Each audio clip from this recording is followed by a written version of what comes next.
주님의 이름으로 여러분 한 분 한 분을 축복합니다.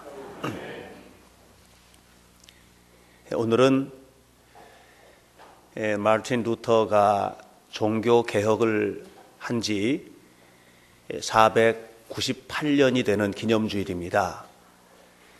1517년 10월 31일 비텐베르크에 있는 성교회 캐슬 처치 성교회 문에다 중세 카톨릭 교회의 잘못된 점들 95개 조항을 써붙이면서 시작되었던 종교개혁이 오늘 개혁의 전통을 가진 교회들을 가능하게 했고 그 흐름 속에 우리 현대교회가 세워져 있는 것입니다. 우리 교회는 20년이 되었고요. 지난 20년을 생각해 보면 짧다면 짧고 길다면 긴 세월인데 또 종교개혁이 일어난 지 이제 498년이라는 시간이 지났는데 내후년이면 500주년이거든요. 독일은 지금 엄청난 공사가 벌어지고 있습니다. 루터의 기념물들을 새롭게 정비하는 그런 작업들을 하고 있는데 그런 모습을 제가 작년에 독일에 갔을 때 봤어요. 그걸 보면서 역사에 묻은 때만 벗겨낼 것이 아니고 구태의연하게 신앙생활하고 있는 우리들의 마음속에 켜켜이 쌓여있는 먼지들도 좀 털어내는 작업들이 필요하지 않겠나 하는 그런 생각을 저는 개인적으로 좀 했습니다. 그리고 지난 20년을 돌아보면서 말씀을 준비하는데 공연히 마음이 찡하고 우리 성도들 한 사람 한 사람 너무 고마운 생각이 들고 20년을 지켜온 여러분들 감사하다 하는 생각을 하게 되었습니다. 종교개혁자들이 개혁의 전통을 가지고 외쳤던 슬로건이 있거든요. 솔라 피데, 오직 믿음으로, 솔라 그라티아, 오직 은혜로, 솔라 스크립투라, 오직 말씀으로. 이것이 종교개혁을 하면서 우리가 정말 믿음으로 살자, 하나님의 은혜로 살자, 그리고 말씀을 붙들고 살자, 이렇게 표를 내걸었던 것입니다. 우리 교회가 지난 한 해 동안에 앞에 써붙인 표를 가지고 우리 이렇게 한번 살아보자 했던 것과 같은 거예요. 우리 교회 표 한번 말해볼까요? 다 함께 시작. 삶이 메시지가 되는 하나님 백성 공동체 현대교회. 솔라 피데, 솔라 그라티아, 솔라 스크립투라. 오직 믿음으로, 오직 은혜로, 오직 말씀으로 라는 이 슬로건은 이렇게 살고 싶은 마음이죠. 그러나 살지 않으면 그것이 무슨 소용이 있겠습니까? 믿음으로 살지 않는데 늘 오직 믿음으로 외친들 그것이 어떻게 하나님의 역사를 이루는 주제가 되겠습니까? 삶이 메시지가 되어서 살고 싶습니다 하고 우리가 이야기를 할 때 적어도 우리의 마음속에는 사람들이 나를 보면 예수님 발견하고 내 삶을 통해서 예수님이 드러나고 내가 살아가는 이 모든 일들, 그 일들 속에 이 거룩함이 배어나오는 이런 삶을 살겠다고 우리가 결심하는 것인데 그렇게 살지 않는데 어떻게 사람들이 예수님을 발견하겠으며 그렇게 살지 않는데 어떻게 따뜻함을 가슴으로 느낄 수가 있겠습니까? 저는 그럼에도 불구하고 이 삶의 메시지가 되는 이 삶은 하루아침에 이루어지는 것이 아니라는 것을 너무나 분명하게 알고 있습니다. 표를 붙인다고 되는 것도 아니고 우리가 노력한다고 해서 저것이 완성되는 것도 아니라는 것도 저는 잘 알고 있기 때문에 하루하루를 그 속에서도 믿음으로 살려고 하고 하나님의 예배당을 찾아 나와서 예배하고 또 기도하면서 함께 길을 걷는 순례자와 같은 여러분들을 바라보면서 눈물이 나는 거예요. 감사하고. 고린도전서 10장을 보면 사도 바울이 출애굽 사건을 회상하는 장면이 나와요. 거기서 이렇게 얘기해요. 우리 조상들이 애굽에서 탈출할 때 바다를 건넜다. 그리고 신령한 음료를 마시고 신령한 음식을 먹었다. 하나님께서 베풀어 주신 은혜와 사랑과 축복과 기적은 이루 말할 수가 없이 큰 것이었다 라고 얘기를 하는데, 그런데 그들이 믿지 않고 간음하다 멸망을 당하고, 믿지 않고 하나님을 시험하다 멸망을 당하고, 믿지 않고 하나님을 원망하다가 멸망을 당했다, 이렇게 얘기를 합니다. 자, 여러분, 우리는 신앙생활을 할 때 예를 들면 이런 겁니다. 이스라엘 백성들이 바다를 건넜어요. 홍해를 건너갔죠. 홍해를 건너가면 엄청난 기적을 본 거예요. 그러면 그게 이제 끝난 줄로 아는 거지만, 홍해를 건넜더니 불타는 광야가 기다리고 있는 거예요.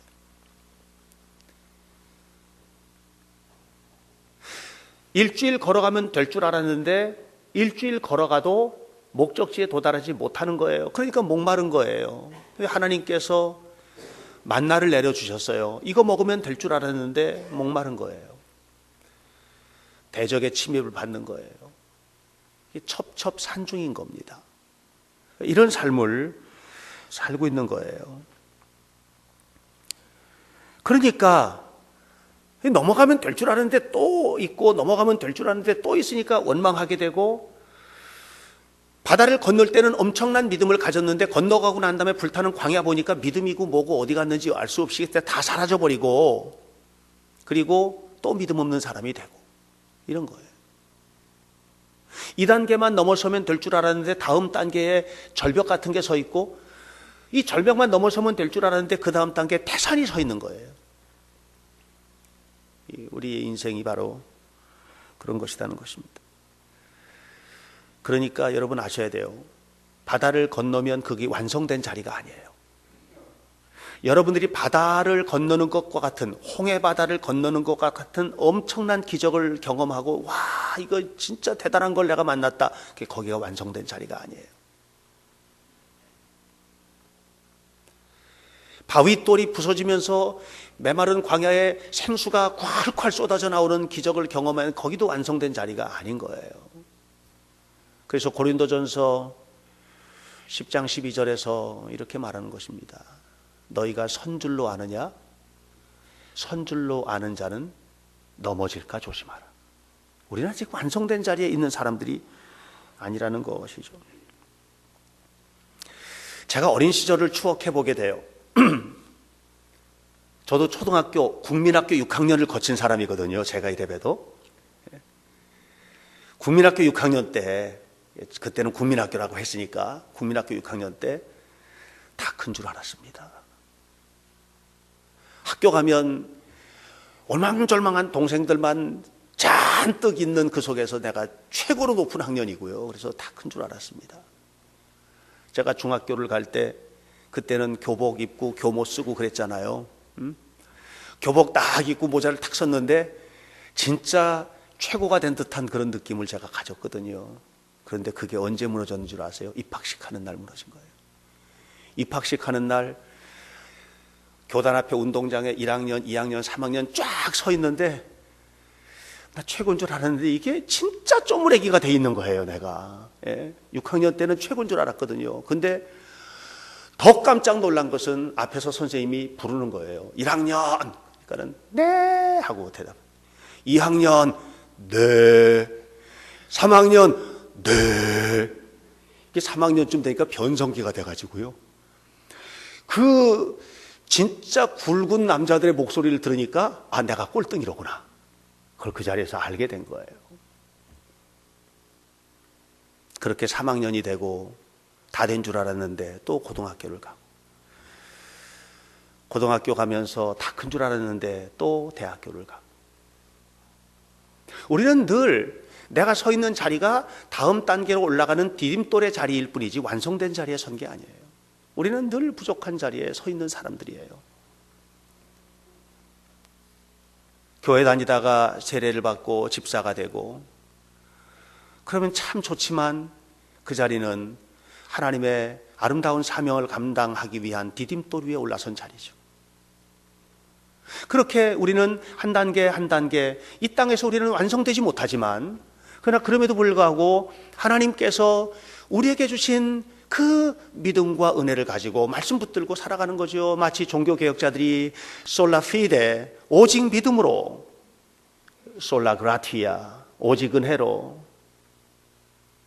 솔라 스크립투라, 오직 말씀을 붙들고 사세요 라고 하는 이 말씀을 우리가 가슴에 품고 살면서 내 삶이 메시지가 되는 바로 그날을 꿈꾸고, 우리가 부족하지만 부족한 대로, 작으면 작은 대로 하나님의 교회의 봉사의 사명을 감당하고 그냥 교회만 왔다 갔다 하던 자리에서 이제 뭔가 하나님의 교회를 위해서 내 몸을 불사르고 내 삶을 내어주고 이렇게 살아가는 삶을 살게 되는 것이죠.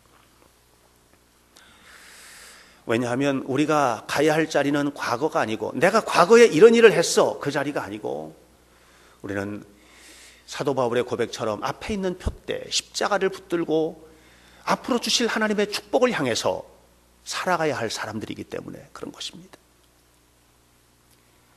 그래서 여러분들에게 제가 첫 번째 권면하는 것은, 여러분들의 삶 속에 정말 주님과 함께 동행하는 거룩한 삶이 이루어지기를 원한다면 뒤에 있는 것에 집착하면 안 됩니다.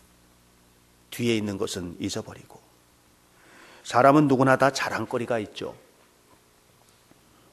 그런데 대부분의 자랑거리는 앞으로 될 일에 대한 자랑거리가 아니에요. 앞으로 될 일이 어떻게 될 줄 알아요? 대부분의 자랑거리는 내가 살아온 것에 대한 자랑거리예요. 내가 이렇게 살았어, 뭐 이렇게 자랑을 하는 거거든요. 근데 사도 바울은 빌립보서 3장에서 내가 얼마나 큰 자랑거리가 있는지에 대한 얘기를 합니다. 빌립보 3장 5절 이하에서 내가 히브리인 중에 히브리인이고 유대인 중에 유대인이고, 내가 베냐민의 지파이고, 율법으로는 내가 완전한 자이고, 가발리엘 문화생으로 내가 열심히 공부했고, 내가 가지고 있는 스펙들이 얼마나 큰가라고 하는 것을 이야기를 합니다. 오늘 성경 본문에서도 얘기하잖아요. 22절에 그들이 히브리인이냐 나도 그러하며, 그들이 이스라엘이냐 나도 그러하며, 그들이 아브라함의 후손이냐 나도 그러하며, 그들이 그리스도의 일꾼이냐 정신없이 말을 한다. 나는 더욱 그러하도다. 바울은 가지고 있는 스펙이 큰 사람이에요. 그런데 예수님을 만난 후에 뭐라고 얘기하냐면 이거 다 배설물처럼 버렸다 그랬어요. 여러분, 이런 조건들이 필요 없다는 얘기가 아니에요. 조건 갖춰야죠. 조건 갖춰야죠. 스펙 쌓여야죠. 예. 제가 요즘에 여기저기 이제 강의도 다니고 특강하고 뭐 세미나도 인도하고 이렇게 하는데, 그러면 주최 측에서 항상 요청하는 게 있어요. 프로필을 달라고 그래요. 뭐 어느 학교 나왔고 무슨 경력이 있고 이런 거 달라는 거예요. 그래서 그거를 이제 제가 한번 써봤어요. 쫙 써봤어요. 그랬더니 되게 많은 거예요. 이게 A4 용지로 한 페이지는 나오겠는 거예요. 지금 현직에 있는 건 무슨 뭘 경력은 뭐 있었고 뭐 어떻게 저떻게 했고 하는 것들을 쭉 보니까 굉장히 많은 거예요. 그러다가 제가요 그냥 하나만 딱 써서 보냅니다. 현대교회 담임 목사. 그냥 그거면 되는 거예요. 현대교회 담임 목사. 뭐 그거면 되는 거예요. 뭐 다른 건 없습니까? 아예 그거면 됐습니다. 여러분, 스펙이 필요 없다는 게 아니에요. 중요하죠. 사도 바울이 이런 게 필요 없는 게 다 하나님 사용하셨어요. 그의 외국어 언어 능력들, 그 가지고 있는 경험들, 그 가지고 있는 율법적 지식들, 이런 거 하나님 다 사용하셨어요. 그런데 이 모든 것들이 누구를 위해서 썼느냐면 주님을 위해서 쓴 거예요. 이게 바울의 모습이죠. 그 뒤에 있는 것들을 다 잊어버릴 수가 있었던 거예요. 뒤에 내가 경험했던 것들을 예수님 때문에 다 잊어버릴 수가 있었던 거죠. 저희 작은 아들이 수영 선수인 건 아시죠? 저희 작은 아들이 수영 메달을 어디서 처음 땄느냐 하면 이천시 초등학교 수영대회에서 메달을 처음 딴 거예요. 그리고서는 그 메달 그거 따와가지고 얼마나 폼을 잡는지, 이천시 어린이 수영대회 가서 메달 딴 거 가지고 폼 잡는 거예요. 금메달 땄다고. 근데 그 아이가 나중에 전국 소년체전에 나가서 메달을 따고, 전국체전에 나가서 메달들을 따고, 그 메달이 수를 셀 수 없이 많아요. 저희 집에 가면 그냥 막 굴러다녀요. 가져가세요, 하나씩 다. 아니, 나라에서 개최하는 전국체전에 가서 딴 금메달이 수두룩해요. 아시아 경기대회 나가서 메달을 따고. 그러고 나니까 옛날 첫 번째 나가가지고 동네 대회 나가서 땄던 그거 따가지고서 폼 잡고 광내던 그 메달 어디 갔는지 찾을 수도 없어요. 바울의 얘기가 그 얘기하는 거예요. 내가 가지고 있는 것들이 어마어마한 줄 알았는데, 내가 가지고 있는 스펙들과 내가 가지고 있는 경력들이 대단한 줄 알았는데, 주님 만나고 나니까 주님 한 분이면 되더라. 예수님 한 분이면 다 되더라. 그 속에 다 있더라. 그 얘기하는 거예요. 마태복음 19장에 보면 부자 청년이 나옵니다. 예수님에게 옵니다. 와서 예수님 어떻게 하면 영생을 얻을까요? 그랬더니 부자 청년에게 예수님 말씀하십니다. 네가 가지고 있는 것들을 좀 나눠서 이웃에게 나눠주고 나를 따라오면 돼. 그런데 이 부자 청년이 성경대로 말합니다. 재물이 많은 고로. 재물이 많으면 나눠줄 수 있는데 재물이 많은데 못 나눠주겠는 거예요. 재물이 많은 고로 근심하며 가니라 그랬습니다. 가진 게 많다고 헌신하는 게 아니에요. 가진 게 많다고 봉사하는 것도 아니에요. 가진 게 많고 재능이 많다고 해서 예배당에 나와가지고 이런저런 봉사와 헌신의 삶을 사는 게 아니에요. 예수님 사랑해야 돼요. 그러면 없어도 해요. 없어도 합니다. 삭개오가, 누가복음 19장에 삭개오가 예수님 만났잖아요. 진짜로 만나버린 거거든요. 그렇게 진짜로 딱 만나버리니까 삭개오가 예수님에게 말하지도 않았는데, 예수님, 제가 가지고 있는 재산의 절반을 가난한 자들에게 나눠주겠습니다. 내가 누구에게 못된 짓 해가지고 받은 거 있으면 그것을 4배로 갚겠습니다. 예수님, 그리고요, 저는요, 주님이 너무 좋아요. 그 얘기는 없지만 성경에 제가 보니까 그렇게 얘기하고 있더라고요, 삭개오가. 그런 거죠. 주님을 만나고 나니까 내가 뒤에서 그렇게 좋아하던 것들이, 야, 주님 앞에 대니까 아무것도 아니로구나, 이걸 알게 된 거죠. 네. 사랑하는 여러분, 이렇게 하나님을 만난 사람들이 믿음으로 살 수 있는 거죠. 믿음으로 살겠다 결심해서 사는 게 아닌 거죠. 이런 사람들이 하나님의 은혜로 사는 거죠. 이런 사람들이 가슴속에 말씀 품고 사는 거죠. 이런 사람들이 삶이 메시지가 되는 것이죠. 그런데 이렇게 하나님 앞에서 온전하게 살려고 하는 사람들에게는 하나의 거룩한 특징들이 나타납니다. 그것은 강하지 않다는 것입니다. 여러분, 사도 바울이 오늘 고린도후서 11장에서 이렇게 얘기합니다. 내가 자랑할 것이 있다.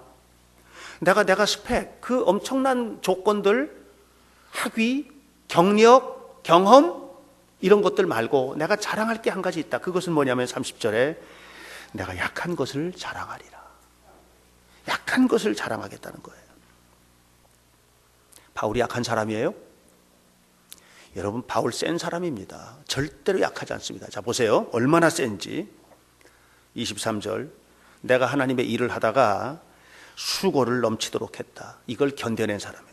옥에 갇히기도 더 많이 했다. 이걸 견뎌낸 사람이에요. 매도 수없이 맞았다. 여러 번 죽을 뻔했다. 이걸 견뎌낸 사람이에요. 바울이 약한 사람이에요? 아니에요.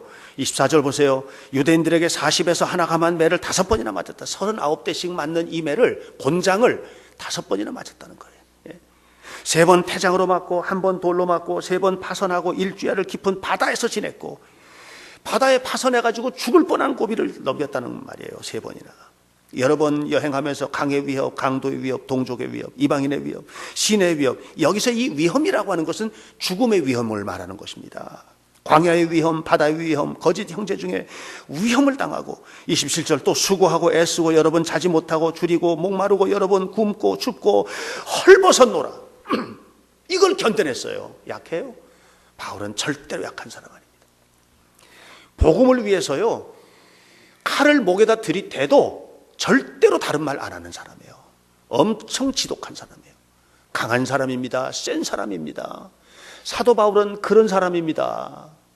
그런데 바울이 얘기합니다. 29절에 28절부터 그런데 내 속에 눌리는 것이 있다. 교회를 위하여 염려하는 것이다. 교회는 뭡니까? 성도를 말하는 거예요. 성도를 말하는 거예요. 예. 누가 약하면 내가 약하지 아니하며 누가 실족하게 되면 내가 애타지 아니하더냐. 내가 부득불 자랑할진대 내가 약한 것들만 자랑하리라. 복음을 전하다가 행여라도 나의 행동이나 나의 말이나 나의 어떤 태도 때문에 누군가가 실족하고 누군가가 실망하고 누군가가 그것 때문에 복음을 버리고 누군가가 교회에서 등을 돌리고 누군가가 무너지고 누군가가 넘어질까 봐 이것 때문에 나는 너무 마음이 아프다. 그래서 나는 사람들 앞에 설 때마다 나는 제일 약한 곳에 가서 서고 싶고 제일 약한 사람이 되고 싶다는 거예요. 여러분, 약해지는 게 은혜입니까? 강해지는 게 은혜입니까? 여러분, 오늘 우리가 약해지는 게 은혜라는 것을 알아야 된다는 거죠. 사도 바울이 오늘 얘기하면서 내가 정신없는 말을 하는데 내가 수고를 얼마나 많이 했는지 봐라 하고서 그가 경험했던 것들을 쫙 나열했습니다. 자랑하려고 하는 것입니까? 아닙니다. 스티븐 스필버그 감독의 영화 중에서 조스라고 하는 영화가 있었습니다. 보신 분들 계실 거예요. 어느 날 평화로운 해변에 상어에게 물린 한 시체가 발견되면서부터 사건이 벌어집니다. 이 상어를 그냥 둬서는 안 되겠는 거예요. 잡으러 나가는 거예요. 누가 가느냐 하면 상어 박사, 그리고 상어잡이 전문가, 그리고 그걸 처음에 발견했던 경찰서장이 가는 겁니다. 보안관이죠. 배를 타고 가는데 서로가 막 자랑하는 거예요. 무슨 자랑하느냐 하면 상어를 연구하다가 남긴 흔적들을 상어잡이가 말합니다. 내가 상어잡이하고 사투를 하다가 이렇게 흔적이 찢어진 자국 보여주는 거예요. 상어 박사가 연구하다가 상어에게 물린 자국을 보여주는 거예요. 그런데 경찰서장이 보안관은 보여줄 게 하나도 없네. 왜? 맨날 육지에서만 살아가지고요. 보여줄 게 있어야지. 기가 죽는 거죠. 바울이 이런 말 막 할 때 여러분 기죽게 생기지 않았습니까? 나보다 더 큰 흔적이 있어? 나보다 더 매맞은 사람 있어? 나보다 더 죽을 뻔한 경험 있는 사람이 있어? 이런 식으로 하면 그러면 여기 덤벼들 사람이 있을까요? 우리가 교회에서 신앙생활하면서 누군가가 누구에게 내가 이 교회에서 이렇게 했어, 내가 이런 봉사를 했어, 내가 이렇게 헌신했어 라고 말을 하기 시작했을 때 그렇지 못한 사람들은 그 앞에서 임을 다불라 이렇게 되지 않겠습니까? 사도 바울이 지금 이렇게 길게 나열하는 것은 자기의 삶을 자랑하려고, 내가 얼마나 대단한 것인지를 자랑하려고 하는 것이 아니라는 거죠. 이런 자랑이 아무 유익이 없다는 것을 말하는 것입니다. 내가 주님을 진실로 만나고 나니까 이런 자랑거리들이 아무 유익이 없다 하는 것을 지금 얘기하는 것입니다. 교회가 성장한다는 것이 무엇입니까? 교회가 성장한다는 것이 여기에 가득히 아래 위층 꽉 차고 1부, 2부 꽉 차고 3부를 드리고 그래서 옆에 땅을 사서 건물을 늘리고 이것이 교회의 자랑거리가 될까요? 그것은 자랑거리가 아니라고 생각합니다. 5년이 되고 10년이 되고 20년이 되고 우리 교회도 어느 날 오늘 종교개혁 498주년이 된 것처럼 400년이 되고 500년이 되면 그러면 이 교회가 그 역사를 자랑거리가 되겠습니까? 저는 그것도 아니라고 생각합니다. 우리 지방에는 100년 넘은 교회가 4개가 있습니다. 그 100년이라는 역사가 자연스럽게 자랑스러움을 만들었을까요? 그게 아니더라고요, 보니까. 우리가 정말 자랑할 것은 무엇입니까?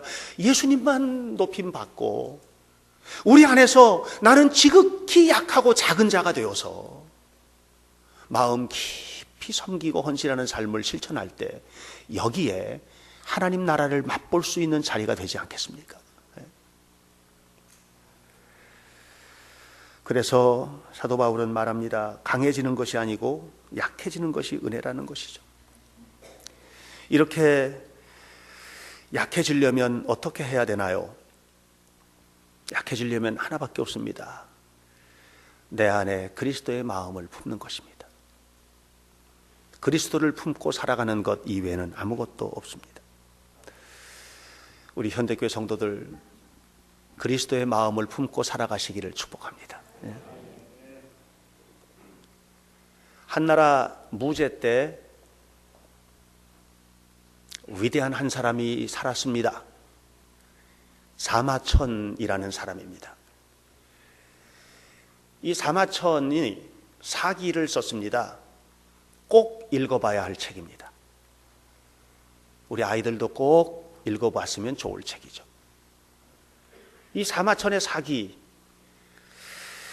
그런데 이 사마천은 한나라 무제 때 왕에게 바른 소리 하다가 미움을 사가지고 사형을 당하게 된 겁니다. 사마천이. 그런데 이 사형을 당하는 여기에서 벗어날 수 있는 방법이 하나가 있는데 뭐냐면 사람이 목숨을 끊어서 없어져 죽는 것과 같이 수치스럽게 그 사람을 죽이는 방법이 있었어요. 그건 뭐냐면 거세하는 겁니다. 궁형이라고 해요.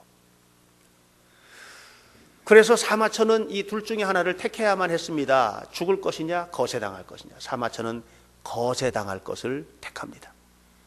그래서 성을 잃어버린 거예요. 남성을 잃어버린 거예요. 내시처럼 거세당한 겁니다. 궁형을 당했어요. 얼마나 사람들이 손가락질을 하고 가문에 먹칠을 했다고 손가락질을 하고 핍박을 하고 그 온갖 핍박을 견디면서 사마천이 했던 일이 있는데 그것이 사기를 쓰는 일이었습니다. 역사를 쓰는 일이었단 말이에요. 역사를. 사마천이 죽을 수 없었던 이유가 있었어요.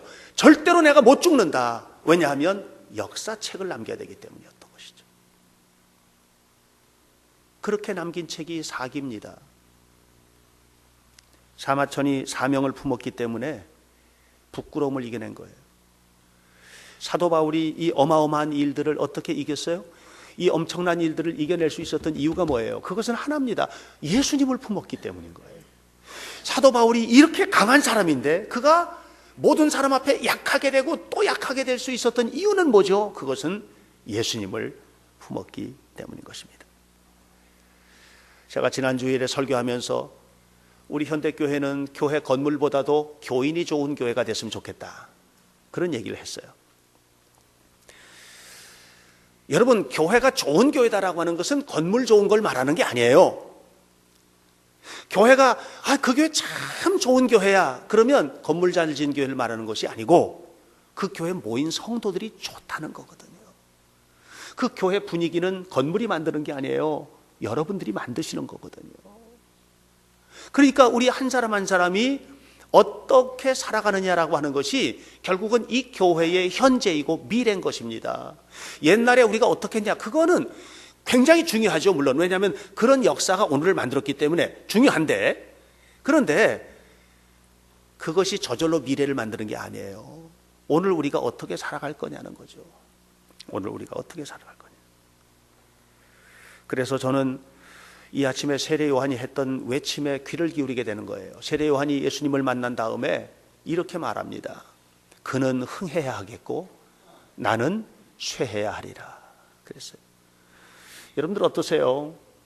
여러분들이 이렇게 사람들 만나면서 이 앞에 우리 박준민 전사님 계신데 내가 박준민 전사님을 바라보면서 당신은 흥해야 되겠고 나는 쇠해야 합니다. 이렇게 말한다면, 그리고 저분이 흥해지도록 하기 위해서 내가 가르치고 또 줄 수 있는 거 주고 나누고 베풀고 이렇게 한다면, 그러면 저는 흥해지고 나는 쇠해지나요? 그걸 묻는 겁니다. 그는 흥해지고 나는 쇠해지는 게 아니에요. 함께 세워지는 일이에요. 그게. 그래서 우리가 예수님의 마음을 품고 낮은 곳에서 거룩하게 섬겨 나갈 때 우리 교회 성도들 한 사람 한 사람의 삶이 메시지가 되는 것이고 그 속에 하나님의 나라는 경험이 될 수 있다는 것을 기억하시기를 바랍니다. 마틴 루터가 지금부터 498년 전에 종교개혁을 했습니다. 쉬운 일이 아니었습니다. 너무 힘들고 어려운 일이었습니다. 그런데 그의 마음속에 예수님이 딱 들어와 버리니까 그가 누릴 수 있는 모든 것들을 일시에 내려놨습니다. 그가 그 당시 루터는 중세 가톨릭 교회의 신부였는데 어마어마한 것들을 가질 수 있었던 자리예요. 또 그는 대학교 교수였거든요. 예. 그가 누리고 있었고 누릴 수 있었던 모든 것들을 일순간에 다 내려놨습니다. 누구 때문인 줄 아십니까? 예수님 때문입니다. 오직 한 분 예수님 때문입니다. 그리고 그가 말하는 것입니다. 나는 이제 오직 믿음으로 살고 싶습니다. 솔라 피데, 솔라 그라티아. 나는 오직 은혜의 길을 걷고 싶습니다. 솔라 스크립투라.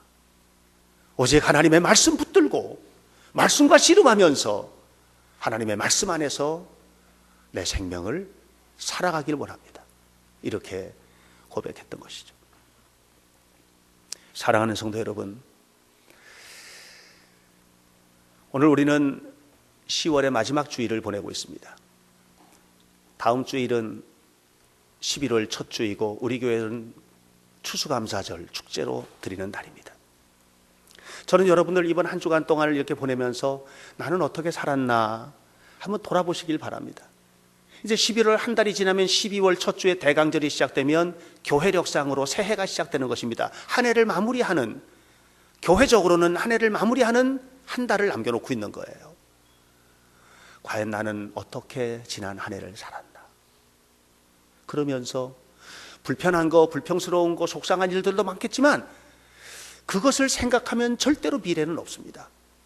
하나님께서 주셨던 은혜들, 하나님께서 주셨던 사랑들, 하나님께서 내 마음속에 주셨던 감격들, 감사한 제목들, 이런 것들을 끄집어내세요.